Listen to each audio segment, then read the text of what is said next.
मेरा कोई पाप कर्म का मार्जन करने के लिए भगवान इसको प्रेरित किए, हमें गाली दे रहा है, ये हमसे लड़ रहा है, कोई ना कोई हमारा पाप कर्म का मार्जन हो रहा है, लेकिन भगवान इसके अंदर बैठे हैं। अगर हम ये भाव देखा कि भगवान इसके अंदर बैठे हैं तो द्वेष नहीं होगा। देखो, हमने कई बार बताया है, उस बात को अगर पकड़ लो तो बहुत बढ़िया समझ में आ जाएगा। नाम जप करो, पवित्र भोजन पाओ, बुजुर्गों की सेवा करो, साधु समागम करो और भगवत भाव करो। राग द्वेष मुक्त होने का मतलब जीवन मुक्त हो जाना। सारा खेल राग द्वेष का है। बुद्धि प्रकाश जी,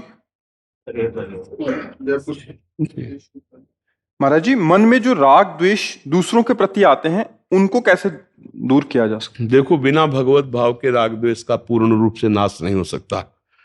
जब हम दूसरा कोई देखेंगे तो राग हो जाएगा, द्वेष हो जाएगा। अनुकूलता में राग होता है, प्रतिकूलता में द्वेष होता है।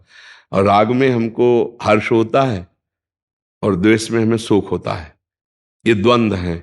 इन द्वंद्वों से मिटाने के लिए द्वंद्वातीत परमात्मा का जब तक भाव नहीं करेंगे तब तक नहीं होगा। जैसे कोई व्यक्ति हमारे साथ गलत कर रहा है तो हमारा द्वेष हो ही जाएगा उससे।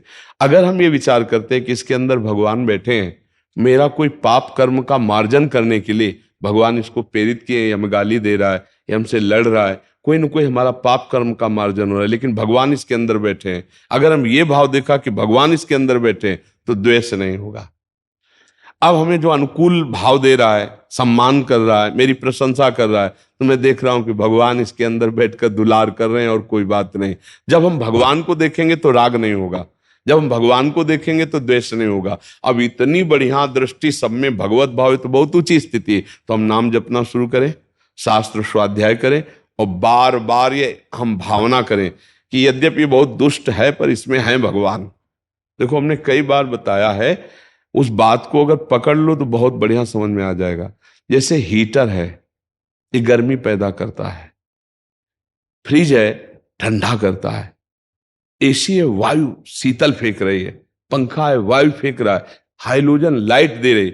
ये करणों से बिजली का प्रभाव है। सब में बिजली एक है, ना बिजली ठंडी है ना बिजली गर्म है। करण जैसा है वैसा बिजली का प्रभाव आ गया। हीटर में वही गर्म हो गई, फ्रिज में ठंडी हो गई, एसी में ठंडी वायु दे रही, हाइड्रोजन में प्रकाश दे रही। बिजली कैसी? ये करणों का प्रभाव। बिजली तो एक रस है, सब में बराबर है।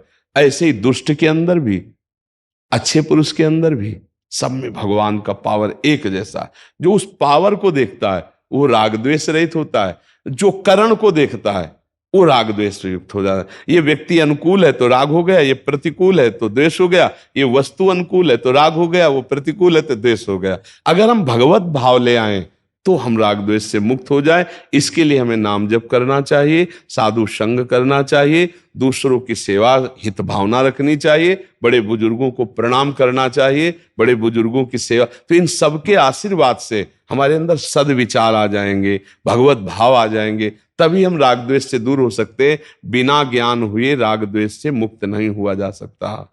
थोड़ी देर हम भाव करेंगे, लेकिन जब ज्यादा वो हो जाएगा तो हमारा भाव खत्म हो जाएगा, हमें गुस्सा आ जाएगी, या हम फंस जाएंगे राग में या हम फंस जाएंगे द्वेष में। समझ पा रहे हैं आप? नाम जप करो, पवित्र भोजन पाओ, बुजुर्गों की सेवा करो, साधु समागम करो और भगवत भाव करो। राग द्वेष मुक्त होने का मतलब जीवन मुक्त हो जाना। सारा खेल राग द्वेष का है। पूरे संसार में राग द्वेष, कहीं वस्तु में राग, कहीं व्यक्ति में राग, कहीं स्थान में राग, इन्हीं में तो हम फंसे हुए हैं। कहीं वस्तु में द्वेष, कहीं व्यक्ति में द्वेष, कहीं स्थान में द्वेष, इसी में हम फंसे हुए हैं। राग द्वेष मुक्त हो गया तो जीवन मुक्त हो गया, मतलब द्वंद्व विमुक्ता, ये सिद्ध पुरुष का लक्षण है। तो नाम जप करो, पवित्र भोजन करो, साधु समागम करो, बड़े बुजुर्गों की सेवा करो, उनके आशीर्वाद से बुद्धि शुद्ध हो जाएगी तो राग द्वेष रहित हो जाएगी। समता का भाव, ये द्वंद्व विमुक्ता, समता का भाव, सब में एक भगवान तो सम भाव आ जाएगा, तभी राग द्वेष से मुक्त हो सकते हैं, अन्यथा नहीं। जी।